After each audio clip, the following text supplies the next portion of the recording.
నిర్గమాకాండము 20వ అధ్యాయము 8 నుండి 11 వచనాలు నేను చదువుతాను. విశ్రాంతి దినమును పరిశుద్ధముగా ఆచరించుటకు జ్ఞాపకముంచుకునము. 6 దినములు నువ్వు కష్టపడి నీ పని అంతయు చేయవలను. 7వ దినము నీ దేవుడైన యెహోవాకు విశ్రాంతి దినము. దానిలో నీవైనను నీ కుమారుడైనను నీ కుమార్తె అయినను నీ దాసుడైనను నీ దాసి అయినను నీ పశువు అయినను నీ ఇండ్లలోనున్న పరదేశి అయినను ఏ పనియు చేయకూడదు.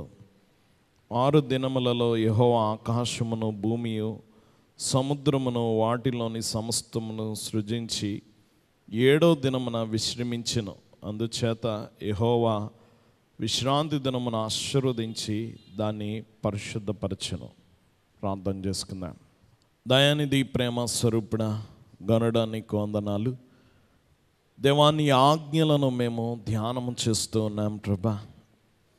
ఈ ఆరాధన దినమందు నీవు మా కొరకు సిద్ధపరుస్తున్న ఈ వాక్యాహారమును బట్టి కృతజ్ఞులము. దేవా, నీ ఆజ్ఞలను మేము పరిశీలించుచు ఉన్నప్పుడు మేమెంతో ఆసక్తి నీ ఆజ్ఞలను ఇష్టముగా అనుసరించుటకు తీర్మానము చేసుకొని దేవా సమర్పణ చేసుకుని ఆ ప్రకారము జీవించి నీ మాటలు నీ ఆజ్ఞలు పాటించడం ద్వారా నీకు ఇష్టముగా నీకు ప్రియులముగా మా జీవితాల్ని మమ్మలను మార్చుమని దేవా, నీ లోతైన సంగతులు గ్రహించుటకు నీ ఆత్మ సహాయము మాకు అనుగ్రహించుమని మంచి బోధకుడిగా దిగొచ్చిన యేసునామమున వేడుకొనిచున్నాం తండ్రి. దేవుని సన్నిధిలో ఉన్న ప్రియ విశ్వాసులారా, క్రీస్తు యేసు యొక్క దివ్య దీవెన మనందరి జీవితాల్లో ప్రభు అనుగ్రహించును గాక. దేవుని సన్నిధిలో ఉన్న ప్రియ విశ్వాసులారా, ప్రాముఖ్యమైన వాక్య భాగాన్ని ఈరోజు మనము ధ్యానం చేసుకుంటూ ఉన్నాం. మనము ఆజ్ఞలను ధ్యానం చేస్తున్నాం. గత 3 ఆజ్ఞలు కూడా ధ్యానం చేశాం. ఇది 4వ ఆజ్ఞ. ఎన్నో ఆజ్ఞ? 4వ ఆజ్ఞ. గమనించండి, 3వ ఆజ్ఞ మనము గత వారం ధ్యానం చేశాం. 3వ ఆజ్ఞ మన మాటలతో దేవుణ్ణి గౌరవించమని చెప్తే, 4వ ఆజ్ఞ మన సమయముతో దేవుణ్ణి గౌరవించమని ఆజ్ఞాపిస్తుంది. 3వ ఆజ్ఞ మన మాటలతో దేవుణ్ణి గౌరవించమని ఆజ్ఞాపిస్తే, 4వ ఆజ్ఞ మన సమయముతో దేంతో సమయముతో దేవుణ్ణి గౌరవించమని చెప్తుంది 4వ ఆజ్ఞ. ఈ ఆజ్ఞను ఒకసారి మనము ధ్యానము చేద్దాం. కొన్ని ప్రాముఖ్యమైన సంగతులు ఇందులో పరిశీలిద్దాం. మొదటిగా, ఇది ఒక సానుకూలమైన ఆజ్ఞ. ఎలాంటి ఆజ్ఞ? 10 ఆజ్ఞల గురించి చెప్పుకున్నాం. 8 ఆజ్ఞలు ప్రతికూలంగా, 2 ఆజ్ఞలు సానుకూలంగా ఉన్న ఆజ్ఞలు. అంటే అన్నీ వద్దు వద్దని చెప్తుంది. నేను తప్ప వేరొక దేవుడు ఉండకూడదు, ప్రతికూలంగా ఉంది.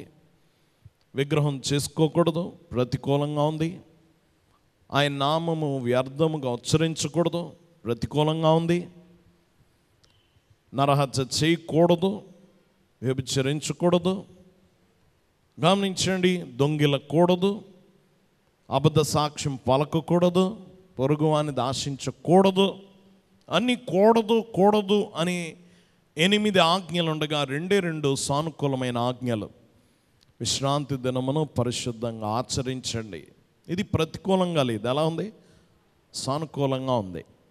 ఇంకొక ఆజ్ఞ, నీ తల్లిదండ్రుల్ని గౌరవించండి. ఇది కూడా సానుకూలమే. ఈ 2 ఆజ్ఞలు తప్ప మిగతా అన్నీ కూడా ప్రతికూలం, నెగిటివ్గా ఉంటాయి అన్నమాట. అన్నీ మనము మొదట ఆజ్ఞ చెప్పుకున్నప్పుడు చెప్పాము, ఆ పిల్లవాడికి 10 ఆజ్ఞలు కాక వేరొక హెడ్డింగ్ పెట్టమంటే పైన రాసాడట, వద్దు. ఏమని రాశాడు? వద్దు, వేరొక దేవుడిని పూజింపవద్దు, విగ్రహం చేసుకోవద్దు కదా, అన్నీ వద్దు. దేవుని బిడ్డలారా, కాబట్టి ఎక్కువ ప్రతికూలంగా రెండే సానుకూలంగా ఉన్న ఆజ్ఞల్లో ఇదొకటి. విశ్రాంతి దినమును పరిశుద్ధంగా ఆచరించు. రెండోది, దీనికి ఉన్న ప్రత్యేకత ఏమిటంటే ఆజ్ఞలు రెండు రకాలు: నిలువు ఆజ్ఞలు, అడ్డం ఆజ్ఞలు. నిలువు ఆజ్ఞలు అంటే దేవునితో అనమాట. 4 ఆజ్ఞలు దేవునితో, 6 ఆజ్ఞలు పొరుగువాడితో. 10 ఆజ్ఞల్ని యేసు ప్రభు 2 ఆజ్ఞల్లో కుదించాడు. మొదటి 4 ఆజ్ఞల్ని ప్రభు ఏమని చెప్పాడంటే, నీ దేవుణ్ణి పూర్ణ హృదయంతో ప్రేమించాలి అనే ఆజ్ఞ కిందకి మొదటి 4, నిన్ను వలే నీ పొరుగువాడిని ప్రేమించాలనే దాని క్రింద మిగతా 6 ఆజ్ఞలు వస్తాయి. అందుకని 2 పలకల మీద రాశాడు. ఎన్ని? 2 పలకలు. మొదటిదేమో దేవునితో నీకు ఉండాల్సిన ఆజ్ఞలు, రెండో భాగము పొరుగువాడితో ఉండే ఆజ్ఞలు. మొదటి 4 ఆజ్ఞల్లో చివరి ఆజ్ఞ ఇది. చివరి ఆజ్ఞ దేవునితో ఉండాల్సిన నిబంధనలు ఇవి. దేవునితో ఉండాల్సిన ఆజ్ఞలలో చివరి ఆజ్ఞ ఏంటంటే, ఆయన దినము విశ్రాంతి దినమును పరిశుద్ధంగా ఆచరించుటకు జ్ఞాపకం ఉంచుకోండి అంటున్నాడు. ఇది కాబట్టి ఇది చివరి నిలువు ఆజ్ఞ. ఎలాంటి ఆజ్ఞ? నిలువు ఆజ్ఞ. ఇంకా పాత నిబంధనలో ఎక్కువ ప్రస్తావించబడిన ఆజ్ఞ, ఎక్కువ సార్లు, దాదాపు 100 సార్లు పైన దీన్ని ప్రస్తావించడం చూస్తాం. దేవుని బిడ్డలారా గమనించండి, చాలా ఎక్కువగా ప్రస్తావించబడింది. అలాగే ఎక్కువ గమనించండి, విభేదాలు ఎక్కువగా. దేవుని బిడ్డలారా ఈ ఆజ్ఞ గురించి ఎక్కువ వివాదాస్పదమైన ఆజ్ఞ, ఎక్కువగా దీన్ని వివాదముగా మారుతుంది. దీని విషయంలో చాలా భిన్నాభిప్రాయాలు చాలామందికి ఉంటాయి. ఒక బ్యాప్టిస్ట్ మిషన్ వారు ఒక దేశంలో బ్యాప్టిస్ట్ మిషన్లో ఈ ఆజ్ఞ గురించి తర్కిస్తూ, ఈ ఆజ్ఞ విషయంలో వారందరికీ ఏకాభిప్రాయం లేక 3 మొక్కలు అయిపోయిందట వాళ్ళ మిషన్. ఎన్ని మొక్కలు? దేని గురించి? ఈ ఆజ్ఞ విశ్రాంతి దినం ఎలా పాటించాలనే దాని విషయంలో ఏకాభిప్రాయం లేక 3 మొక్కలైందంట. దేవుని బిడ్డలారా గమనించండి, వాక్యం వింటున్న వాళ్ళారా, అంత వివాదాస్పదమైన ఆజ్ఞ. ఇంకొక ప్రత్యేకత, ఈ ఆజ్ఞకున్న ప్రత్యేకత ఏమిటంటే, ఇది యేసు ప్రభు 10 ఆజ్ఞల గురించి బోధించాడు, ఈ ఒక్క ఆజ్ఞ తప్ప. దీని గురించి ఆయన బోధ చేయలేదు కొండ మీద. మిగతా 9 ఆజ్ఞల గురించి ఆయన బోధించాడు, కానీ ఒక్క ఆజ్ఞ గురించి ఇది ప్రస్తావించలేదు. దేవుని బిడ్డలారా, కాబట్టి ఇది చాలా ప్రాముఖ్యమైంది. ప్రభు ఇశ్రాయేలీయులకి చెప్పాడు, మొదటి 4వ ఆజ్ఞ దగ్గర చెప్పాడు, నీ దేవుణ్ణి గమనించిన విశ్రాంతి దినమును పరిశుద్ధంగా ఆచరించడు జ్ఞాపకం చేసుకోమన్నాడు. ఇది చాలా ఆనందాన్ని ఇచ్చింది ఇశ్రాయేలీయులకి. విశ్రాంతి దినం అంటే ఆ రోజు ఒక రకంగా సెలవు అన్నమాట వాళ్ళకి. ఒకరోజు, వారంలో ఒకరోజు విశ్రాంతి తీసుకోవాలి అని చెప్తూ ఉన్నాడు. ఇది నిజంగా వాళ్ళకి ఎందుకు ఆనందం అంటే, 400 సంవత్సరాలు వాళ్ళకి సెలవులు లేవు. ఇశ్రాయేలీయులకి ఐగుప్తులో వెట్టి చాకిరి 7 రోజులు, 365 రోజులు, 400 సంవత్సరాలు కంటిన్యూస్గా ఎక్కడ బ్రేక్ లేకుండా, సెలవు లేకుండా పనిచేశారు వీళ్ళు. అలాంటి వాళ్ళకి వారానికి ఒక రోజు విశ్రాంతి దినం ఇవ్వడం అంటే చాలా ఆనందం ఇస్తుందా లేదా? వాళ్ళకి చాలా, గమనించండి, ఆనందాన్ని ఇచ్చే ఆజ్ఞది. కాబట్టి గమనించండి, ఈ ఆజ్ఞను మనము ధ్యానం చేద్దాం.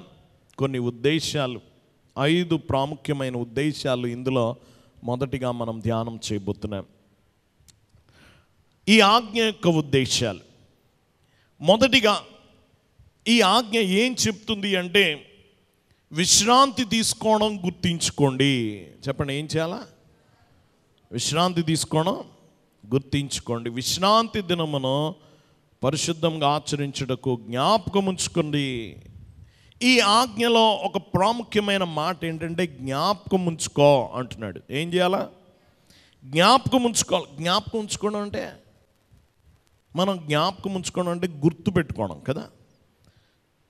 ఇంకొక, ఈ ఆజ్ఞను చాలా రకాలుగా మనం వాడతాం, దీనికి చాలా అర్థాలు వస్తాయి. నేను గుర్తు పెట్టుకుంటాను అంటే మెమరీలో పెట్టుకుంటానని కాదు, అదొక హెచ్చరిక కూడా కదా.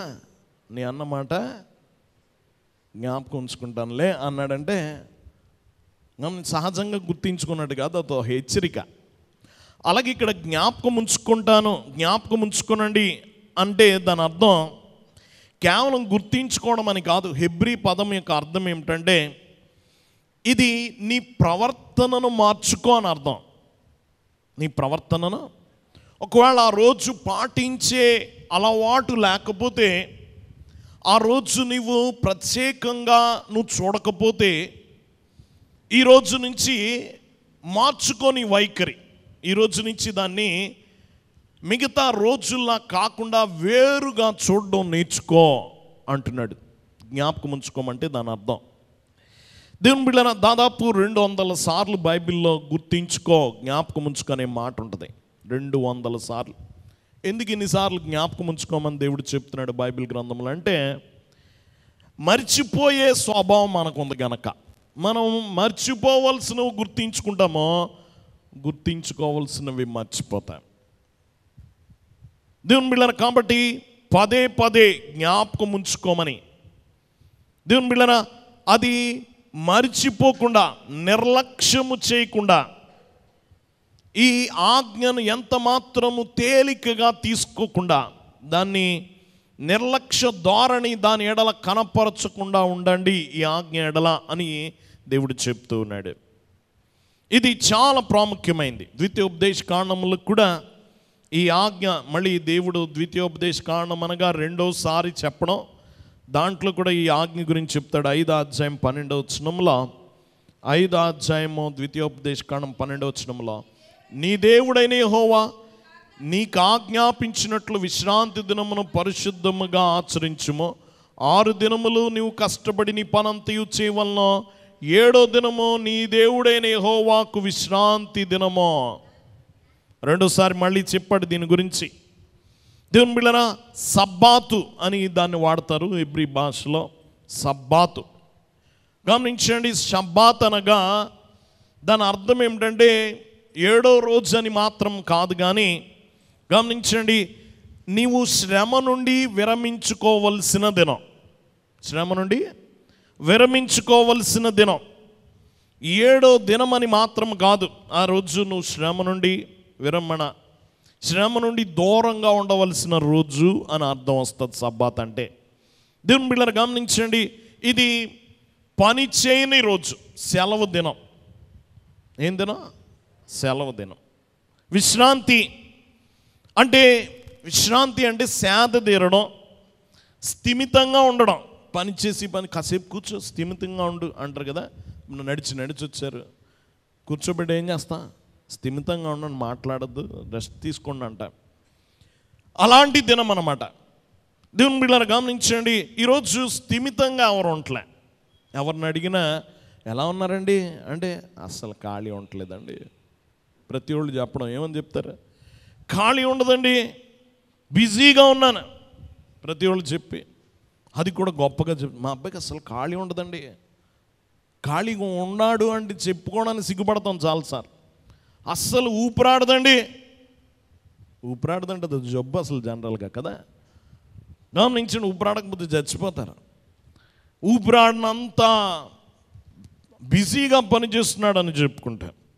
కానీ దేవుని బిడ్డలారా, గమనించండి, సేద తీరం అంటున్నాడు దేవుడు. ఏం చేయమంటున్నాడు? సేద తీరం అంటున్నాడు. దేవుని బిడ్డలారా, గమనించండి, ఇది చాలా ప్రాముఖ్యమైన. చాలామంది ఆరాధనకి ఎందుకు రావట్లేదని మేము అడిగినప్పుడు వాళ్ళు చెప్పే మొదటి సమాధానం, మాకు ఖాళీ ఉండదండి. ఏముండదా? దేవుడు చెప్తున్న ఆజ్ఞదే, ఖాళీగా ఉండండి ఒకరోజు. రోజు ఖాళీగా ఉండమంటలే. ఏ రోజు? ఒకరోజు ఖాళీగా ఉండు. ఇక్కడ గమనించండి, చాలా ప్రాముఖ్యమైన విషయం చెప్తున్నాడు. నిర్గమకాండం 23:12. నిర్గమకాండం 23 అధ్యాయము 12వ వచనంలో, 6 దినములు నీ పనులు చేసి నీ ఎద్దును నీ గాడిదయు నీ దాసీ కుమారుడును పరదేశీయు విశ్రమించినట్లు 7వ దినమున ఊరక ఉండవలెను. ఎలా ఉండాలా? ఊరక ఉండడం అంటే ఖాళీగా ఉండు, ఊరక ఉండాలి. దేవుని బిడ్డలారా, ఊరక ఉండవలెను అంటున్నాడు. దేవుని బిడ్డలారా, ఆ తర్వాత మనం చూస్తే, నేను మీతో చెప్పిన వాటిని జాగ్రత్త గాయకొనవలెను. దేవుని బిడ్డలారా గమనించండి, ఇది చాలా ప్రాముఖ్యమైనది. ఆ రోజు ఓరక ఉండాలి అంటున్నాడు. దేవుని బిడ్డలారా 31వ అధ్యాయము నిర్గమకాండము 17వ వచనము, నాకును ఇశ్రాయేలీయులకును అది ఎల్లప్పుడూ గుర్తయుండును, యాలయనగా 6 దినములు యెహోవా భూమి ఆకాశములను సృజించి 7వ దినమున పనిమాని విశ్రమించెనని చెప్పుమా. 6 దినాలు దేవుడు సృష్టిని సృజించి 7వ దినమున ఏం చేశాడట? విశ్రమించాడట. విశ్రమించాడంటే రెస్ట్ తీసుకున్నాడా? చెప్పాలి. దేవునికి రెస్ట్ కావాలా? అలసిపోతాడా దేవుడు? యెషయా గ్రంథము 40:28, మీకు తెలియలేదా?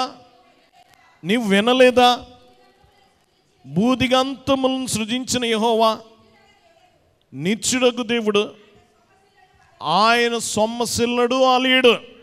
చాలండి, ఆయన సొమ్మసిల్లడు అలిసిపోడు. మరి విశ్రమించడం అంటే ఏంటి? చాలామందికి డౌట్, దేవుడు విశ్రమించడం ఏంటండి? మనం విశ్రమించడం అంటే చక్కగా పక్క మీదకి ఎక్కి దొరుకుతాం, అలాగా ఆయన ఏం చేస్తాడు అంటే ఆయన ఏం అలసిపోడు. మరి ఏం చేస్తాడు? 6 రోజులు సృష్టిని కలగజేస్తాడట, 7వ రోజు విశ్రమించాడట. దాని అర్థం ఆయన విశ్రమించాడని కాదు. ఆదికాండం 1:31, ఆదికాండం 1:31, దేవుడు తాను చేసినది యావత్తును చూచినప్పుడు అది చాలా మంచిదిగా నుండెను. ఎలా ఉందట? 6 రోజులు పనిచేసి దేవుడు చూచాడట, అది మంచిగా ఉందట. అది ఎలాంటిదంటే, ఒక చిత్రకారుడు చక్కని పెద్ద చిత్రం గీశాడు. అదంతా అయిపోయిన తర్వాత దూరంగా వచ్చి చూస్తాడా లేదా? నేను అనుకున్నది వచ్చిందా లేదా, నేను సరిగ్గా గీసానా లేదా, బాగుందా లేదా అని దూరంగా వచ్చి నిలబడి చూడ్డా? అలాగే దేవుడు 6 రోజులు పనిచేసి 7వ రోజు తాను సృష్టించినది చూసి అది మంచిగా ఉన్నట్టు దేవుడు గుర్తించాడు. అది ఎలా ఉంది? అది మంచిగా ఉంది. దేవుని బిడ్డలారా, అది మంచిగా ఉంది. అది గమనించడం, ఆయన అనుకున్న విధంగా వచ్చింది ఆ సృష్టి అంతా. ఈరోజు మనం కూడా 6 రోజులు కష్టపడుతున్నాం, 6 రోజులు అనుభవిస్తున్నాం. 6 రోజులు దేవుడు సృష్టించిందంతా అనుభవించి, సృష్టించిన వాడికి 7వ రోజు వందనం చెల్లించడానికి రావాలి. ఆయన చూచి అది మంచిగా ఉన్నట్టు ఆయన చూశాడు. ఎవరికి మంచిగా? ఎవరిని దృష్టిలో పెట్టుకుని ఆ సృష్టి అంతా నిర్మించాడు? మనం ఆయన దృష్టిలో ఉన్నాం. మనకు మంచిగా ఉంది, మనకు ఆరోగ్యకరంగా ఉంది. ఆయన సృష్టించిన సృష్టి మనకు క్షేమకరంగా ఉంది. కాబట్టి మన కొరకు ఆయన చేశాడు. కాబట్టి 7వ దినమున మనం ఏం చేయాలి? ఆయనకి వందనాలు చెల్లించాలి లేదా? దేవుని బిడ్డ, అందుకే విశ్రాంతి. దేవుని బిడ్డలారా, ఇది చాలా ప్రాముఖ్యమైనది. మొదటిగా మనం ఏం జ్ఞాపకం ఉంచుకోవాలంటున్నాడంటే, విశ్రాంతి తీసుకోవడం జ్ఞాపకం ఉంచుకో అంటున్నాడు. రెండోది, దేవుని క్రమాన్ని గుర్తించుకో. దేవుని క్రమం చూడండి, 9వ వచనంలో 20, నిర్గమకాండం 29, 6 దినములను కష్టపడి నీ పనంతయు చేయవలను, 7వ దినమున నీ దేవుడైన యెహోవాకు విశ్రాంతి దినం. దేవుని క్రమం చూడండి, 6 రోజులు కష్టము, 7వ రోజు విశ్రాంతి. మళ్ళీ 6 రోజులు కష్టము, 7వ రోజు విశ్రాంతి. మళ్ళీ 6 రోజులు కష్టము, మళ్ళీ 7వ రోజు విశ్రాంతి. కదా, కష్టము విశ్రాంతి, కష్టము విశ్రాంతి. సహజంగా ఇప్పుడు రోజులు ఎలా ఉంటాయి తెలుసా? గమనించి, శక్తి ఉన్నప్పుడు కష్టపడి మొత్తం దాచుకొని ఒకసారి మేము ఎంజాయ్ చేస్తాం. ఎప్పుడే చాలామంది ఎలా కష్టపడతారు తెలుసా? మొత్తం 7 రోజులు కష్టపడి సంపాదించి ఒకసారి మేము ఎంజాయ్ చేస్తాం అనుకుంటే, తీరా ఎంజాయ్ చేద్దాం అన్న టైంకి వాళ్ళు ఉంటారో లేదో తెలీదు. గమనించండి, నిజంగా వెళ్దాం అనుకునేప్పుడు వాళ్ళ కాళ్ళు నడుస్తాయో లేదో తెలీదు, ఓపుకుంటుందో తెలీదు కదా. రేపొద్దున మేము బాగా తినాలని ఈరోజు కష్టపడతారు, తినాల్సిన సమయంకి వచ్చాడే తినడానికి రాదు కదా. చాలామందికి చక్కగా ఉన్నప్పుడేమో కడుపు కట్టుకొని దాన్ని సంపాదిస్తారు, తిందామనే టయానికేమో అన్ని జబ్బులు వచ్చి ఏది తినవదో, ఇది తినకూడదు, అది తినకూడదు. దేవుని బిడ్డలారా గమనించండి, చాలామంది జీవితం అలా ఉంటుంది. కానీ దేవుడు జీవితంలో కష్టపడి జీవితాంతమున నువ్వు సేద తీరమని దేవుడు చెప్పట్లే. జీవితాంతంలో కాదు, వారాంతంలో కష్టపడమంట, సేద తీరమన్నాడు. ఇప్పుడు 6 రోజులు కష్టపడు, 7వ రోజు విశ్రాంతి. మళ్ళీ 6 రోజులు కష్టపడు. జీవితాంతంలోనా వారాంతంలోనా? వారాంతంలో సేద తీరమంటున్నాడు. దేవుని బిడ్డలారా గమనించండి, ఇది చాలా ప్రాముఖ్యమైనది పని. దేవుడు శ్రమ పడమని చెప్తున్నాడు. దేవుడేమి ఖాళీ కూర్చోమంటలే, విశ్రాంతి తీసుకోమన్నాడు కదా అని 7 రోజులు ఇంట్లో దొరలమని కాదు దాని అర్థం. 6 రోజులు కష్టపడమంటున్నాడు. ఎన్ని రోజులు? 6 రోజులు కష్టపడు, 7వ రోజు సేద తీరు. దేవుని బిడ్డలారా గమనించండి, ఇది చాలా ప్రాముఖ్యమైంది. వారు 6 రోజులు కష్టపడాలి, 7వ రోజు పూర్తిగా సేద తీరాలి. అలా సేద తీరాలని కూడా చెప్తున్నాడు. నీవు నీ ఇంటిలో నీ కుమారుడు, నీ కుమార్తె, నీ పనివాడు, నీ ఎద్దు, నీ గాడిద, నీకేమేమి ఉన్నాయి అన్నీ కూడా ఆ రోజు సెలవు. ఇంకా ఆ రోజు ఎవరికి పని లేదు. నీకు పని లేదు, నీ భార్యకు పని లేదు, పిల్లలకు పని లేదు. దేవుడు ఎంత ఖచ్చితంగా చెప్పాడో చూడండి. నిర్గమకాండము 16వ అధ్యాయం 23వ వచనం. అందుకు అతడు, యెహోవా చెప్పిన మాట ఇది, రేపు విశ్రాంతి దినమో, అది యెహోవాకు పరిశుద్ధమైన విశ్రాంతి దినమో. మీరు కాల్చుకొనవలసినది కాల్చుకొనడి, మీరు వండుకోవలసింది వండుకొనడి, ఉదయం వరకు మిగిలినదంతయు మీ కొరకు ఉంచుకునడని వారితో చెప్పాను. దేవుడు చెప్తున్నాడు, వాళ్ళకి మన్నా కురిసేది రోజు, 6 రోజులు మన్నా కురిసేది. 6వ రోజు చెప్పాడు, మీరు 6వ రోజు 2 ఓమెర్లు తీసుకోండి. ఓమెర్ అనేది ఒక కొలత, ఒక మనిషి తినడానికి ఒక ఓమెర్. 6వ రోజు 2 ఓమెర్లు తీసుకోండి. ఈ రోజు తినగా రేపుడుకు ఉంచుకోమన్నాడు. రేపుడుకు ఉంచుకునేది ఎలాగా? కాల్చుకోవాల్సింది ఈ రోజే కాల్చుకో, వండుకోవాల్సింది శనివారమే వండుకో. ఎప్పుడు తిను? ఆదివారం తిను. అంటే ఇంట్లో వంట రూమ్ కూడా స్త్రీలకు కూడా ఏం లేదు, ఆదివారం పని లేదు. ఉందా? చెప్పాలి.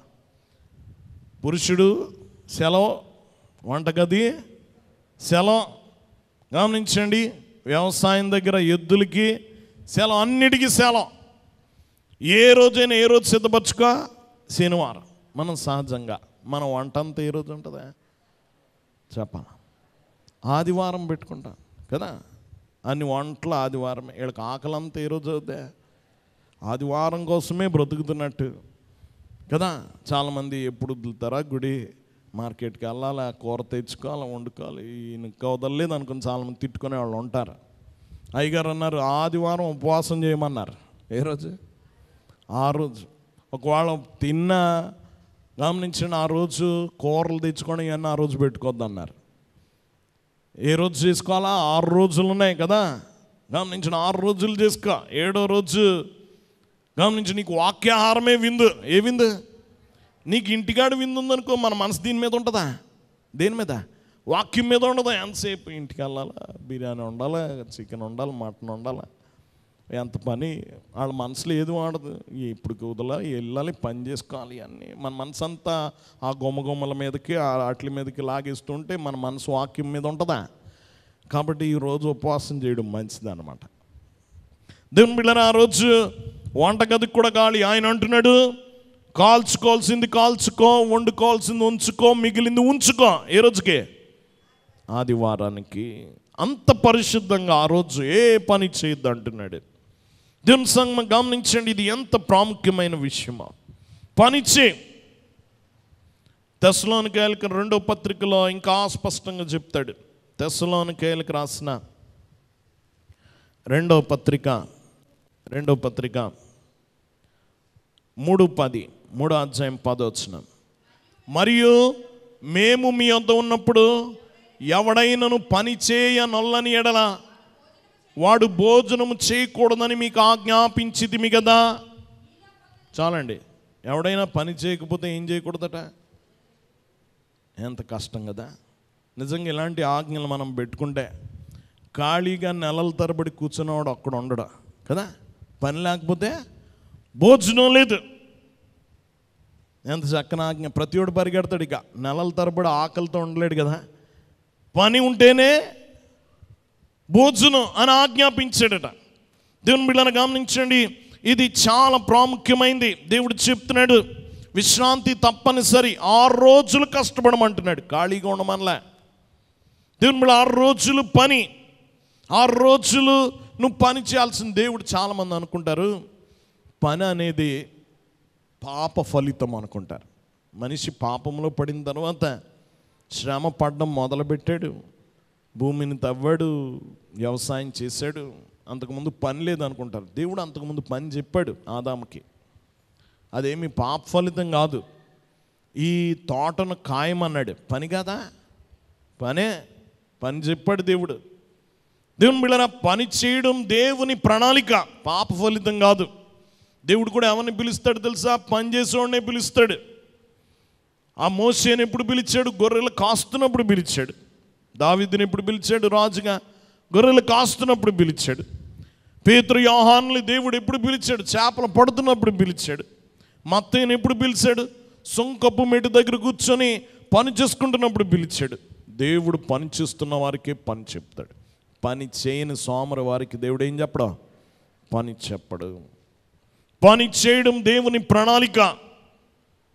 పని చేస్తూ ఉంటేనే ఆరోగ్యం, పని చేస్తూ ఉంటేనే మనసు నెమ్మదిగా ఉంటుంది కదా. పని చేసిన వాడికే హృదయం తృప్తిగా ఉంటుంది, పని చేస్తున్న వాడికి ఆరోగ్యంగా ఉంటాడు. దేవుని బిడ్డలారా, పని చేస్తూ ఉంటేనే స్త్రీలకైనా పురుషులకైనా క్షేమము కదా. పురుషుడైనా చక్కగా, పురుషులు పని చేసుకుంటూ ఉంటే ఏ గొడవల్లో, ఏ అలవాట్లవో కదా, ఏ చెడు సహవాసాలు అంటుకో. దావీదుకి ఎప్పుడు అంటుకుంది? వ్యభిచారం ఎప్పుడు చేశాడు? హత్య ఎప్పుడు చేశాడు? ఖాళీగా ఉన్నాడు, యుద్ధంకి వెళ్లకుండా అంటుకుంది పాపం. దేవుని బిడ్డలారా గమనించండి, యవనులు ఎప్పుడు తొట్టిల్లుతారు? పని చేయకుండా ఉంటేనే. స్త్రీలు చక్కగా ఇంట్లో పనులన్నీ చేసుకుంటూ ఉంటే, ఖాళీగా లేకుండా ఉంటే చక్కగా ఉంటారు. ఖాళీగా వచ్చిందో వాళ్ళ కొంప మీద గొడవ, మన మీదకి వాళ్ళ మాటలు వీళ్ళ మాటలు మాట్లాడుకొని కొట్లాటలన్నీ ఖాళీగా ఉన్న వాళ్ళకి అవుతాయి కదా. ఇంగ్లీష్లో ఒక మాట ఉంటుంది, idol mind is devils workshop అని. ఖాళీ హృదయం సాతాను పని గృహం. ఖాళీగా ఉంటే సాతాను పని చేస్తాడు. 6 రోజులు కష్టపడమంటున్నాడు, ఖాళీగా ఉండమనలే. 6 రోజులు కష్టమో, 7వ రోజు విశ్రాంతి. ఇది తప్పనిసరి. దేవుని బిడ్డలారా, విశ్రాంతి తీసుకో. ఆ రోజు నీ కుమారుడు, నీ కుమార్తె, ఎద్దు, స్త్రీ, గాడిదలు అన్నీ కూడా అన్ని విశ్రాంతి అని చెప్తున్నాడు. ఇది ఒక క్రమాన్ని గుర్తించుకోవాలి మనం. పని, సెలవు, పని, సేద తీరడం. దేవుని బిడ్డలారా, ఇది 2వది. 3వది గమనించండి, విశ్రాంతి దినము పరిశుద్ధముగా ఆచరించడం జ్ఞాపకం ఉంచుకో. ఎలా ఆచరించాలా? పరిశుద్ధముగా ఆచరించడం జ్ఞాపకం ఉంచుకో. దేవుని బిడ్డలారా గమనించిన, అది పవిత్ర దినం. నువ్వు పవిత్రము అనగా వేరు చేయబడిన దినం. 7 రోజుల్లో నుంచి ఈ రోజు వేరు చేయబడింది. ఇది పరిశుద్ధపరచబడింది. ఇది పవిత్రమైన రోజు. చాలా రోజులు మనం చూస్తాం, ఇది మంచి రోజు అండి, ఇది చెడ్డ రోజు అండి. దేవుడు చెప్తున్నాడు ఇది పరిశుద్ధ దినం. మనుషులు చెప్పిన మంచి దినాలు కదా. ఇది ఏ రోజు? మంచి. కాబట్టి ఈ రోజు నుంచి పెళ్ళిళ్ళన్నీ ఆదివారాలు పెట్టుకుంటా ఉంటే గమనించింది, దాని కొరకు కాదు ఇది. ఇది పరిశుద్ధం చేశాడు దేవుడు. దేవుని బిడ్డలారా, ఇది వేరు చేశాడు, దీన్ని ప్రత్యేకించాడు. 6 రోజులు వంటిది కాదు. సోమవారమో, మంగళవారమో, బుధవారం, గురువారం లాంటి దినాలు కాదు. ఇది ప్రత్యేకం. దేవుడు దీన్ని వేరు చేశాడు. ఇది వేరు చేయబడింది మన మేలు కొరకు. ఇది ఆశీర్వదింపబడింది. చివరి 11వ వచనంలో చివరి మాట చూడండి. అందుచేత యెహోవా విశ్రాంతి దినమును ఆశీర్వదించి, 2 ఆశీర్వాదం, 2 ప్రత్యేకతలు ఉన్నాయి ఈ దినానికి. ఆశీర్వదింపబడిన దినం, పరిశుద్ధపరచబడిన దినం. ఏం దినం ఈరోజు? ఆశీర్వదింపబడిన దినం, పరిశుద్ధపరచబడిన దినం. ఈరోజు ఈ ఆరాధనను నువ్వు ఆచరిస్తే 2 ప్రయోజనాలు. నువ్వు పరిశుద్ధపరచబడతావు, ఆశీర్వదింపబడతావు. నువ్వు పరిశుద్ధపరచబడతావు. 7 రోజులు నువ్వు అంటించుకున్నాయన్నీ ఏ రోజు వదలగొట్టుకుంటా కదా. ఈరోజు చక్కగా ఆరాధనలోకి వచ్చి, ప్రభా జన్మం బట్టి, తలంపు బట్టి, చూపు బట్టి నేను అంటించుకున్నవన్నీ ఒప్పుకున్నాను అన్నప్పుడు దేవుడు నీ పాప క్షమాపణ ఇచ్చాడంటే ఏమయ్యావు నువ్వు? పరిశుద్ధపరచబడ్డా. మళ్ళీ 6 రోజులు వెళ్తావు అంటించుకోవడానికే, మళ్ళీ ఏడో రోజు వస్తా కదా.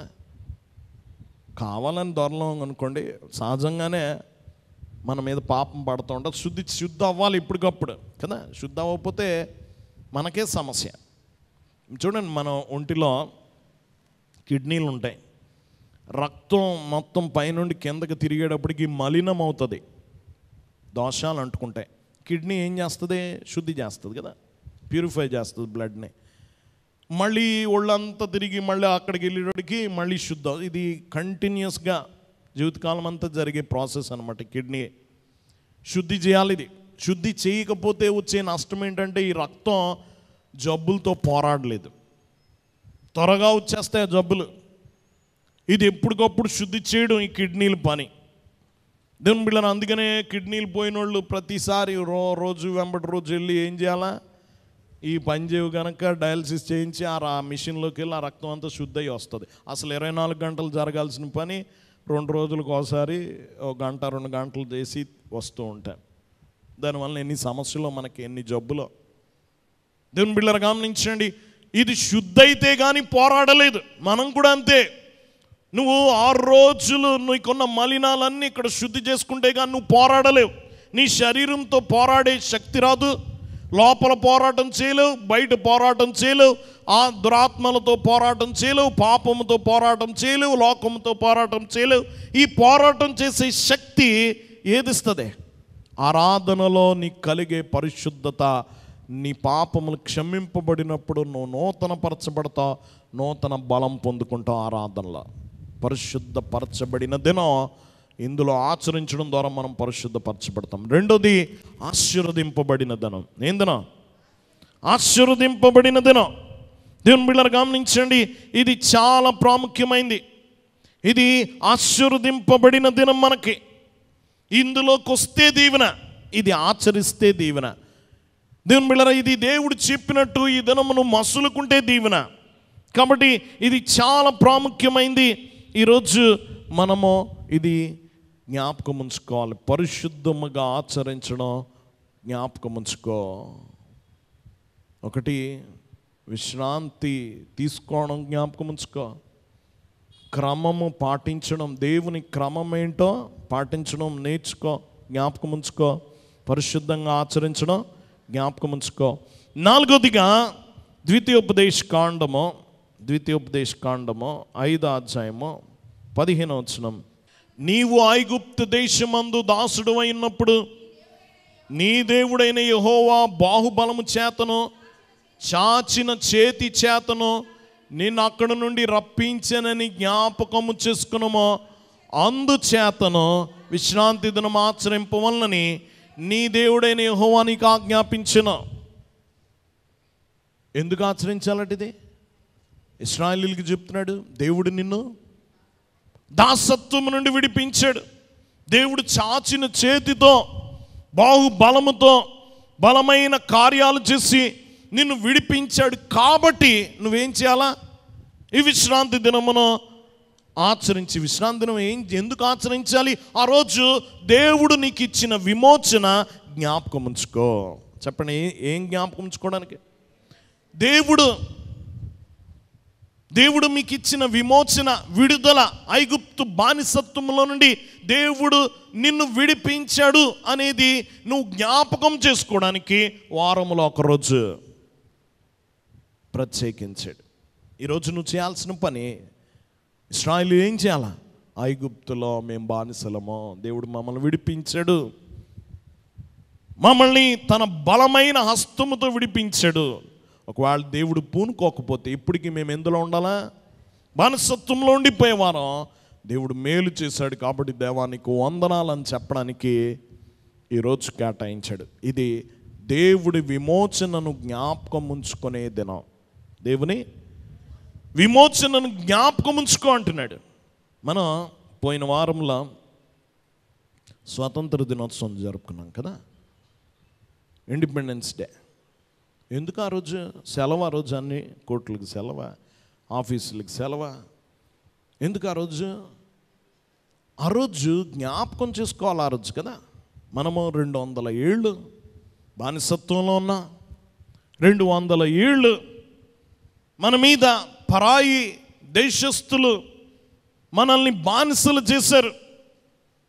గమనించండి, ఆ బానిసత్వంలో నుండి గొప్పవారు మనల్ని విడిపించారు, బలమైన నాయకులు మనల్ని విడిపించారు. ఆ రోజు జ్ఞాపకం చేసుకుంటాం. ఆ రోజు స్వతంత్ర సమర యోధులు, పోరాట యోధులు గాంధీ గారిని, నెహ్రూ గారిని జ్ఞాపకం చేసుకుంటామా లేదా? కదా, పిల్లలు సెలవు అనుకుంటామా? చాలామందికి ఆ రోజు చాక్లెట్ల పండుగ అనుకుంటారు, పెద్దోళ్ళు కూడా చాలామంది. ఆ రోజు కాదు, ఆ రోజు మనకేమొచ్చింది? స్వాతంత్రం వచ్చింది. ఎవరైతే విడిపించారో వాళ్ళ చరిత్రలు చెప్పుకుంటాం. ఆ రోజు గాంధీ గారు ఎన్నో పోరాటాలు, గమనించండి, ఎన్నో ఉద్యమాలు నడిపారు. గమనించండి, బ్రిటిష్ వారిని గమనించండి భయపెట్టారు. అహింస ద్వారా ఏం చేశారు? సంపాదించాడు ఆయన. నెహ్రూ గారిని జ్ఞాపకం చేసుకుంటాం. దాదాపు 15 ఏళ్ళు జైల్లో ఉన్నాడట ఆయన. స్వాతంత్రం కొరకు ఎన్నేళ్ళు? 15 ఏళ్ళు జైల్లో ఉన్నాడట. దేవుని బిడ్డలారా, గమనించండి, ఎవరుంటారు? ఆయన గొప్ప భాగ్యవంతుడు. మరి జైల్లో ఎందుకున్నాడు అంటే స్వాతంత్రం కొరకు. ఇలాంటి గొప్ప వారందరినీ జ్ఞాపకం చేసుకుంటాం. జాగ్రత్త గమనించండి, జ్ఞాపకం చేసుకోవడానికి ఒక రోజు పెట్టుకున్నామా లేదా? సంవత్సరానికి ఒకసారి. ఇశ్రాయేలీయులకు వారానికి ఒక రోజు దేవుడు వారిని విడిపించినది జ్ఞాపకం చేసుకోవడానికి ఆ రోజు కూడుకోండి అంటున్నాడు. మనం కూడా జ్ఞాపకం చేసుకోవాలి. ఒకప్పుడు మనం కూడా బానిసలమే, పాప బానిసలం. ఎవరు? ఏ బానిసలం? పాపం మన మీద ఏలుబడి చేసింది. సాతాను మన మీద ఏలుబడి చేశాడు. మన జీవితం అస్తవ్యస్తమైపోయింది. నరకానికి పోవలసిన వారం, అగ్నిలో కాలిపోవలసిన వారం, మన బ్రతుకు మొత్తం శూన్యమైపోతున్న కాలంలో యెస్ అనబడిన గొప్ప యోధుడు మన కొరకు, మనం పోరాడలేని పోరాటం ఆయన పోరాడాడు, మనము గెలవలేని గెలుపు ఆయన గెలిచాడు. మన పక్షముగా పోరాడి యుద్ధము చేసి సాతానుని, పాపాన్ని, పాప ఫలితాన్ని ఓడించి మనకు పాపము నుండి స్వాతంత్రం ఇచ్చాడు. ఏమిచ్చాడు? మనం ఈరోజు స్వాతంత్రులమా? ఒకరోజు మనము పరలోకానికి వెళ్ళి ఆ స్వేచ్ఛను అనుభవించబోతున్నాం. ఆ గొప్ప ఆనందాన్ని అనుభవించే భాగ్యం ఎవరి వలన వచ్చింది? యేసు ప్రభు వలన వచ్చింది. ఈరోజు ఎందుకు విశ్రాంతి దినమో ఆచరించాలి? మనకు దేవుడిచ్చిన స్వేచ్ఛను బట్టి, మనకిచ్చిన జయాన్ని జ్ఞాపకం చేసుకోవడానికి, దేవుడు మనకు అనుగ్రహించిన విమోచనను జ్ఞాపకం ఉంచుకోవడానికి ఏ విశ్రాంతి దినం. 4వదిగా విమోచన జ్ఞాపకం ఉంచుకో. 5వదిగా గమనించండి, నిర్గమకాండం 16వ అధ్యాయము 29. చూడుడి, నిశ్చయముగా యెహోవా ఈ విశ్రాంతి దినమును ఆచరించుటకు సెలవిచ్చెను గనుక 6వ దినమున 2 దినముల ఆహారం మీకు అనుగ్రహించుచున్నాడు. ప్రతి వాడును తన చోట నిలిచి ఉండవలను. 7వ దినమున ఎవడును తన చోట నుండి బయలు వెళ్ళకూడదు. చూడండి, యెహోవా ఈ విశ్రాంతి దినం ఆచరించుటకు సెలవిచ్చిన కనుక 6వ దినము 2 దినముల ఆహారమును మీకు అనుగ్రహిస్తున్నాడు. ఎన్ని రోజులు? 6 రోజులు మన్నా కురిసింది. 6 రోజులు తిని 7వ రోజు ఉపవాసం చేయమనలే. 6వ రోజు రెట్టింపు కురిసిందట. ఎంత? రెట్టింపు ఆహారం దాచుకోమంటున్నాడు. 7వ దినము గమనించండి, ఏమని చెప్తుంది అంటే, నీవు నీ కష్టాన్ని తినట్లేదు, నీ కష్టం మీద నువ్వు ఆధారపడట్లే. ఎవరి కష్టం మీద? దేవుడు నీకు సమకూరుస్తున్నాడు. దేవుని మీద ఆధారపడాలని గుర్తించుకో. ఏం గుర్తించుకో? దేవుని మీద. చాలామంది అనుకుంటారు, నా కష్టం, నా శ్రమ నేను అనుభవిస్తున్నాను. కీర్తనకారుడు 127వ కీర్తనలో చెప్తాడు, మీరు వేకువనే లేచి చాలా రాత్రి అయిన తర్వాత పండుకొనుచు కష్టార్జితమైన ఆహారము తినుచు నుండుట వ్యర్థమే. తన ప్రియులు నిద్రించుచుండగా ఆయన వారికి ఇచ్చుచున్నాడు. నేను పొద్దున్నే లేచాను, నా పని నేను చేస్తున్నాను, నా సంపాదన నేను తింటున్నాను అని అనుకోవడం కూడా పొరపాటే. తన ప్రియులు నిద్రించుచుండగా ఆయన ఇచ్చుచున్నాడు. తన ప్రియులు నిద్రించుతుంటే ఆయన ఇస్తున్నాడు. దాని అర్థం ఏంటో తెలుసా? మన పిల్లలు కష్టపడరు. ఎవరు సంపాదన తింటారు? మన సంపాదన. కదా. నువ్వు కష్టపడలేదు కానీ నేను తిన్నట్టునంటామా చెప్పాలి. ఆడు నిద్రపోయినా లేపి తన ప్రియులు నిద్రించుండగా వారికి ఇస్తున్నాడు. లేపి పెడతామా లేదా? అయ్యో తినకుండా పడుకొని పోయాడని ఆ నిద్రలో ఉన్న లేపి బలవంతంగా ఏడిపించైనా ఏం పెడతాం? అది తల్లి ప్రేమ, అది దేవుని ప్రేమ. చాలామంది చెప్తూ ఉంటారు, ఏమండి అసలు ఎలా పోషించాడో దేవుడు ఆ కరోనాలో, పనికి వెళ్ళకుండా పస్తులున్నామా, దేవుడు పోషించాడు అందరిని. చాలామంది చెప్తారు, ఏమంటే 6 నెలల నుంచి మా ఆయన గారి పని లేదు ఇంట్లోనే, కానీ ఎలా గడుస్తుందో తెలియట్లేదు అంటారు. ఎవరు పోషిస్తున్నారు? గమనించండి, నేను కష్టార్జితమైన ఆహారం తినుచున్నాను అనుకుంటే వ్యర్థం. దేవుడు మనల్ని పోషిస్తున్నాడు. నీవు నీ స్వయం సమృద్ధి నుండి దేవుని సమృద్ధిలోకి వెళ్ళాలి. నీ మీద నువ్వు ఆధారపడడం నుంచి దేవుని మీద ఆధారపడే స్థాయికి నువ్వు ఎదగాలి. దేవుడు నన్ను పోషిస్తున్నాడు, నన్ను నేను కాదు. నా జీవితాన్ని దేవుడు చూసుకుంటాడు. ప్రభు అన్నాడు, ఆకాశ పక్షుల్ని చూడండి, అవి కోయవు, విత్తవు, కోయవు, కొట్లలో కూర్చుకోవు, వాటి తండ్రి వాటిని పోషించట్లేదా కదా. ఒక్కసారి పక్షిని చూడు, అవి పంట వేయలేదు, వాటికి దేవుడు భోజనం పెట్టలేదా కదా. గమనించండి, వాటిని చూసి నేర్చుకో, నువ్వు చింతించుకో. మనం ఎంత చింతో ఈరోజు కడుపు నిండిన రేపు ఎలాగా చింత, ఈరోజు ఉన్నదాన్ని అనుభవించాం, రేపు ఎలాగా పెద్ద చింత. ప్రభు అన్నాడు, రేపటి దినం రేపుడు గురించి చింతిస్తుంది, ఈరోజు తిని తృప్తి చెందు. రేపు దేవుడి వైపు చూడు. ఎవరి వైపు చూడ? దేవుడు నిన్ను పోషిస్తాడు. ఆయన బాధ్యత. నిన్ను కలగజేసిన వాడు నీకు భర్త ఉన్నాడు, నేను కలగజేసాడు కానీ నేను భరించాల్సిన బాధ్యత ఆయనకుంది, నేను పోషించాల్సిన బాధ్యత ఉంది, ఆయన చూసుకుంటాడు. గమనించండి, ఎవరైతే ఆరాధన ఈ దినమును ప్రత్యేకించి ఎవరైతే దేవుని సన్నిధిలోనికి వస్తారో, నేను కష్టపడితే కానీ పోషింపబడలేను అనే స్థాయి నుండి దేవుడే నన్ను పోషిస్తున్నాడు అనే స్థాయికి ఎదుగుతాడు. చాలామంది రోజు గుడికి వెళ్దాం అంటే మరి ఆవిడెడతాడు అంటారు కదా. ఏమంటారు? నేను అందరం గుడికి వెళ్ళిపోతే ఎవడ సంపాదిస్తాడు, ఈ 4 ఏళ్ళు నోట్లోకి వెళ్ళొద్దా కదా. చాలామంది అనే మాట. దేవుని బిడ్డరా, నిజంగా ఒక రంగం మన సంపాదన అంతా మన తిండికేం వెళ్ళట్లేదు ఈ రోజుల్లో కదా. ఈ రోజుల్లో రూపాయి పెట్టి రేషన్లో బియ్యం కొంటున్నాం, కేజీ 200 పెట్టి రీఛార్జ్ చేయించుకున్నాం. ఏది గొప్ప, ఏది విలువైంది? ఇదివరకు కోటి విద్యలు కూటి కొరగా అనేవారు కదా. ఇప్పుడు కోటి విద్యల్లో ఎన్నో వంతు ఖర్చు పెడుతున్నాం. భోజనం అనవసర ఖర్చులు చాలా ఎక్కువ ఉంటాయి. ఒక రకంగా మనకు రూపాయికి భోజనం పెట్టకూడదు. దానివల్ల నీ దృష్టిలో అన్నం విలువ తగ్గిపోతుంది కదా, భోజనం విలువ తగ్గిపోతుంది. గమనించిన పండించేవాడు విలువ తగ్గిపోతుంది. వాక్యం వింటున్న వల్ల అది చాలా ప్రధానమైంది, విలువైంది. అది దేవుని బిడ్డరా గమనించండి, దానికి తక్కువగా చూడక. దేవుడు నిన్ను పోషిస్తాడు. ఎవరు పోషిస్తాడు? ఎవరి మీద ఆధారపడాలి? దేవుని మీద. దేవుని సంగమ గమనించండి, ఇది ప్రాముఖ్యమైన విషయం. ఇది నీ స్వయం సమృద్ధిలో నుండి దేవుని సమృద్ధిలోకి వెళ్ళాలి. నిన్ను నువ్వు తృణీకరించుకోవాలి. నన్ను నేను పోషించట్లే, నన్ను ఎవరు పోషిస్తున్నారు? దేవుడు పోషిస్తున్నాడు, దేవుడు చూసుకుంటాడు. అందుకనే గమనించండి, చాలామంది ఈరోజు ఆరాధన దినం సాతాను అన్ని శోధనలు ఈరోజు పెడతాడు కదా. గమనించండి, ఎక్కువ జీతం ఈరోజు వస్తుంది, ఎక్కువ వ్యాపారం ఈరోజు జరుగుద్ది, అంతా ఈరోజు జరుగుద్ది. ఆరాధన రోజు పెద్ద పరీక్ష మన విశ్వాసానికి. అందరం ఫెయిల్ అయిపోతాం ఆ విశ్వాస పరీక్షలో. దానికే ఓటేస్తాం, దేవునికి కాదు కదా. దేవుని బిడ్డల జాగ్రత్త. దేవుని సమృద్ధి, దేవుని మీద ఆధారపడేవాడు ఎన్నడూ ఆకలిగొండు, ఎన్నడూ కొదువు అవ్వదు. దేవుని బిడ్డలారా జాగ్రత్త గమనించండి, ఇది చాలా ప్రాముఖ్యమైనది. 5 విషయాలు చెప్పుకున్నాం కదా. 1, విశ్రాంతి తీసుకోవడం గుర్తించుకో. దేవుని క్రమాన్ని జ్ఞాపకం ఉంచుకో. దేవుని విశ్రాంతి దినమును పరిశుద్ధంగా ఆచరించడం జ్ఞాపకం ఉంచుకో. దేవుని విమోచనను జ్ఞాపకం ఉంచుకో. దేవుని మీద ఆధారపడడం జ్ఞాపకం ఉంచుకో. ఇది ప్రాముఖ్యమైన 5 విషయాలు.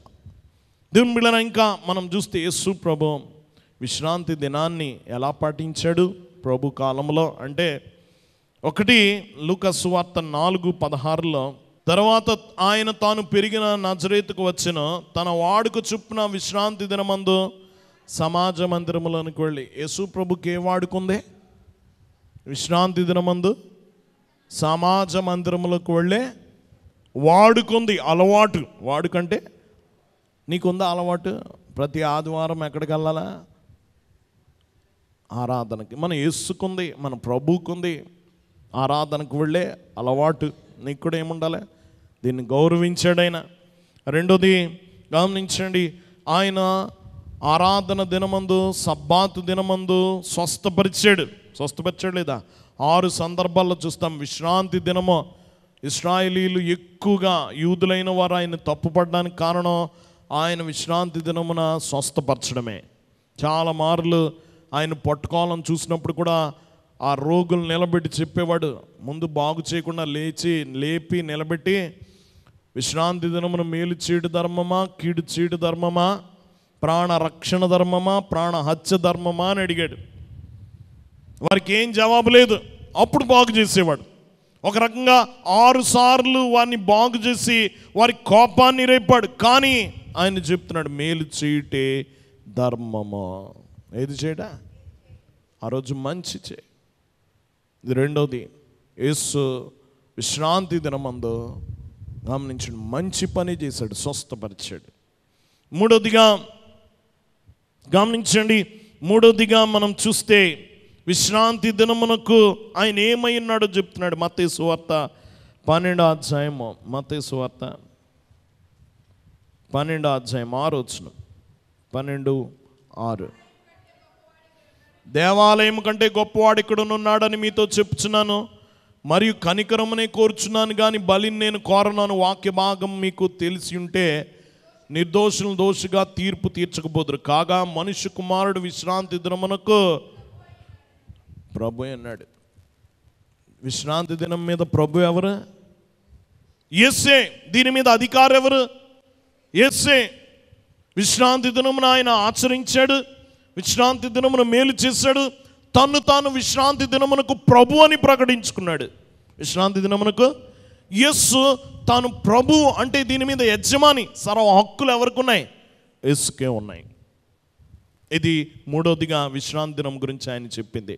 నాలుగోదిగా మార్క్సు వార్త 2:27లో, మార్క్సు వార్త 2వ అధ్యాయం 27వ వచనములో, మరియు విశ్రాంతి దినం మనుషుల కొరకే నియమింపబడిన కానీ మనుషులు విశ్రాంతి దినము కొరకు నియమింపబడలేదు. విశ్రాంతి దినం మనుషుల కొరకు, మనుషులు విశ్రాంతి దినం కొరకు కాదు. అంటే విశ్రాంతి దినము ఒక మేలుకరంగా ఉండాలి కానీ అడ్డు బండగా ఉండకూడదు, ఇబ్బంది పెట్టేదిగా ఉండకూడదు. ఆ కాలంలో మోషే కొన్ని ఆజ్ఞలు ఇస్తే, దేవుడు ఇచ్చిన ఆజ్ఞలు, వీళ్ళు కల్పించిన ఆజ్ఞలు 1500 ఉన్నాయట. ఎన్ని? 1500 వీళ్ళు కల్పించేసినాయి. వాళ్ళు ఏమనుకునేవారంటే యేసుప్రభు విశ్రాంతి దినం పాటించట్లేదు అనేవారు. ఎందుకంటే వీళ్ళ కల్పించిన పద్ధతులు ఆయన పాటించేవాడు కాదు. ఆయన మోషేకి ఏది ఇచ్చాడో అది మాత్రం పాటించాడు. వీళ్ళు ఏమని ఆ బాండాలు వేసేవారంటే యేసు విశ్రాంతి దినం పాటించట్లేదని వేసేవారు. 1500 అన్నీ చాలా విచిత్రంగా, అంత విచిత్రంగా ఉంటాయంటే వాళ్ళు కల్పించినవి. దేవుని బిడ్డలారా గమనించండి, ఆ సబ్బాతు రోజున మీ చేతిలో ఏగవాలన కొట్టకూడదట. ఏగవాలన వాళ్ళ విచిత్రమైన పద్ధతులు చూడండి. మళ్ళీ గుంటలో ఎద్దు పడిపోతే బయటికి తీయొచ్చట, మనిషి పడిపోతే బయటికి రాకూడదట. దేవుని బిడ్డలారా కూరలో ఉప్పు వేసుకోవచ్చట, ఉప్పులో ఊరగాయ పెట్టకూడదట. చాలా విచిత్రంగా. కాబట్టి గమనించండి, ఈ పద్ధతులన్నీ వీళ్ళకి పుట్టించినాయి అనమాట. ఇవన్నీ కూడా ఆయన పాటించలేదు. అందుకనే ఈ విశ్రాంతి దినము గమనించిన భారంగా ఉండకూడదు, ఇది మేలుకరంగా ఉండాలి అని చెప్తున్నాడు. దేవుని బిడ్డలారా గమనించండి, వాక్యం వింటున్న వాళ్ళారా, ఇవన్నీ ఈ యొక్క విశ్రాంతి దినం గురించి ఆయన చెప్పాడు. ఈరోజు మనం ఏది పాటించాలి చూడండి. పాత నిబంధనలో వాళ్ళు పాటించిన దినం 7వ దినం. ఎన్నో దినం? 7వ దినం అంటే శనివారం. మనం ఏ రోజు పాటిస్తున్నాం? ఆదివారం. కొంతమంది మన క్రైస్తవుల్లో కూడా 7వ రోజు పాటించే వాళ్ళు ఉంటారు. 7th డే అడ్వెంటిస్ట్ అని సంఘం ఉంది, వాళ్ళు శనివారం పాటిస్తారు. 7th డే బ్యాప్టిస్ట్ అని ఉంది, అది కూడా 7వ రోజు పాటిస్తారు. శనివారం అనమాట. గమనించండి, వాక్యం వింటున్న వారులారా. కానీ అపోస్తుల కార్యం గ్రంథంలో వారు కూడుకున్నది ఎప్పుడంటే ఆదివారమే. అపోస్తుల కార్యం గ్రంథము 27 చదవండి. ఆదివారమున మేము రొట్టె విరుచుటకు కూడినప్పుడు. ఎప్పుడు కూడారేళ్ళు విందు తీసుకోవడానికి? ఆదివారం. మొదటి కొరింథీ 16:2. మొదటి కొరింథీ 16:2. నేను వచ్చినప్పుడు చందా పోగు చేయకుండా ప్రతి ఆదివారమున మీలో ప్రతివాడు తాను వర్ధిల్లను కొలది కొంత సొమ్ము నిలువ. ఎప్పుడు? ఆదివారం. ఏ రోజు? ఆదివారం. ఆదివారము ఎందుకు ఆదివారం మార్చబడింది? దీని బిడ్డ ఒక భక్తుడు అంటాడు, జాగ్రత్తగా గమనించండి. క్రీస్తు తనతో పాటు, గమనించండి, సబ్బాతు అనగా శనివారం చేసే ఆరాధన అట. క్రీస్తు తనతో పాటు సబ్బాతును సమాధిలోకి తీసుకెళ్ళిపోయి పునరుత్థాన దినమందు ప్రభు దినాన్ని బయటికి తీసుకొచ్చాడట. సబ్బాతునేమో సమాధిలోకి తీసుకెళ్ళాడు, పునరుత్థాన దినమందు తిరిగి లేచాడు. ఏ రోజు? ఆదివారం లేచాడు. ఆ రోజు ప్రభు దినము తీసుకొచ్చాడు. ఏం పేరు పెట్టాడు ఇప్పుడు? ప్రభు దినమందు. ప్రకటన గ్రంథం 1:10 చెప్తాడు. ప్రకటన గ్రంథం 1:10 ప్రభు దినమందు నేను పరవాసినై ఉండగా. ఏదైనా ఇదే ఎవరు రోజు? ఒక ఆయన దీనికి ఒక హెడ్డింగ్ పెట్టాడే, మనకు తెలుసా? Sunday is his Sons day. Sunday అంటే సన్ అంటే కొడుకు, కొడుకు రోజు కదా. సండే ఈజ్ సన్స్ డే అంటే కుమారుని యొక్క దినం, కుమారుని యొక్క రోజు, ప్రభు దినం. ఈరోజు ఏ రోజు? వాళ్ళు ఆదివారం ఆచరించడం మొదలుపెట్టారు. ప్రభు లేచింది ఆదివారం, పరిశుద్ధాత్మ దిగొచ్చింది ఆదివారము. గమనించండి, కాబట్టి వారు విందు తీసుకున్నది ఆదివారం, చందా పోగేసింది ఆదివారం. ఆ రోజు నుంచి ఆదివారం ఆచరణలోకి రావడం మనం చూస్తాం. అయ్యగారు స్తుతుల్లో కూడా రాశారు, ఆరాధన క్రైస్తవుడికి. గమనించండి, ఆదివారం చాలా ప్రత్యేకమైంది. ఆదివారం దేవుడు ఎలా ప్రత్యేకించాడు, చాలా సంగతులు అయ్యగారు రాశారు. దేవుని బిడ్డరా, ఇది చాలా ప్రాముఖ్యమైంది. ఈరోజు దేవుని బిడ్డరా గమనించండి, ఆదివారము చాలా ప్రత్యేకంగా మనం చూడవలసిన వారమై ఉన్నాం. దేవుని బిడ్డరా గమనించండి, ఈరోజు మనము దేవుని సన్నిధిలో ఉన్నప్పుడు ఈ ఆరాధన దినము మర్చిపోవద్దు. ఆరాధన దినం మర్చిపోవద్దు. దేవుని బిడ్డరా గమనించండి, మనము మన ఆదాయంలో 10వ భాగం ఎవరికి ఇస్తాం? ప్రభుకి ఇస్తాం కదా. మన సమయంలో కూడా ఎంత ఇవ్వాలా? 10వ భాగం ఇవ్వాలా లేదా? గమనించండి, 6 రోజులు మీ అన్నాడు. సగటున పని టైము సహజంగా ఎక్కడైనా పని గంటలు ఎన్ని గంటలు? 8 గంటలు కదా. ఎన్ని గంటల లెక్క? 8. గమనించండి, 8 × 6 48 గంటలు, దాదాపు 50 గంటలు. నువ్వు ఎంత సమయం ఇవ్వాలా? 50 గంటల్లో 10వ భాగం ఎంత? 5 గంటలు. దశమ భాగం ఇవ్వాలా లేదా దేవునికి? దేవుని బిడ్డరా దేవునికి ఇవ్వాలా సమయం. దేవుని బిడ్డరా దేవుని కొరకు సిద్ధపడాలి. ఈ రోజు కొరకు ప్రత్యేకంగా సిద్ధపడాలి. అయ్యగారు శనివారం సిద్ధపాటు దినమన్నారు. దేనికి సిద్ధపాటు? ఆరాధనకు సిద్ధపాటు.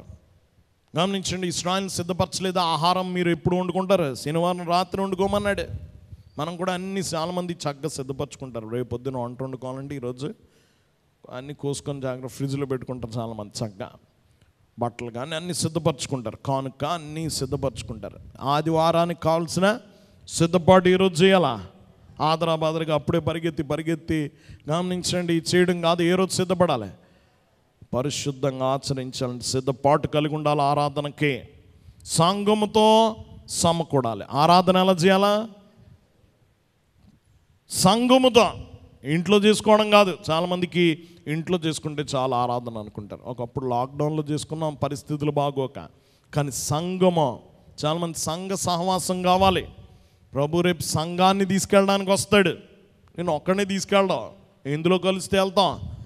సంఘ సహవాసం ఉండాలి, సంఘముతో సమావేశం అవ్వాలి, కూడాలి సంఘముతో. దేవుని బిడ్డలారా గమనించిన ఎబ్రీ పత్రికలో చెప్తాడు, ఆ దినము సమీపించుకొలది మరి ఎక్కువగా కూడుకోవాలి.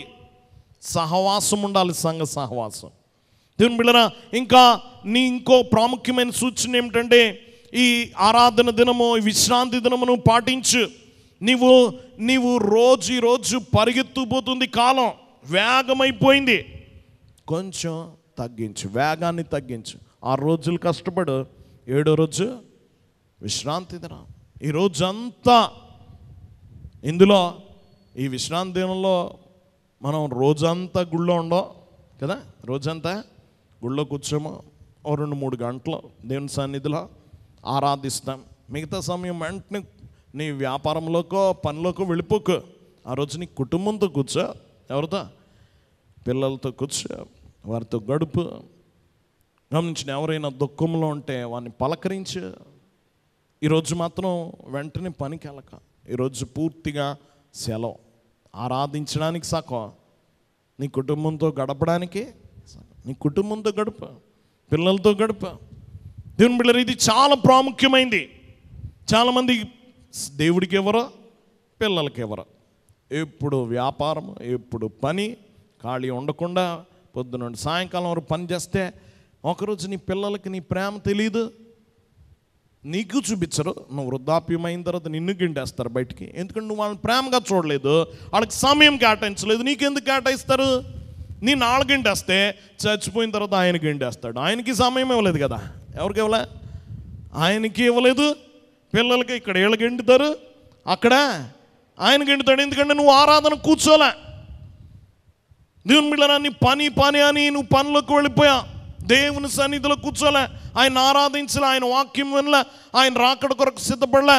గమనించండి, చనిపోయిన తర్వాత నేను పరలోకానికి వెళ్తానంటే నువ్వు నాకు సమయం ఇవ్వకుండా అక్కడికి వస్తాను, నిన్ను బయటికి గెంటుతాడు. ఏం మిగులుద్ది నీకు? దేనికోసం కష్టపడ్డా?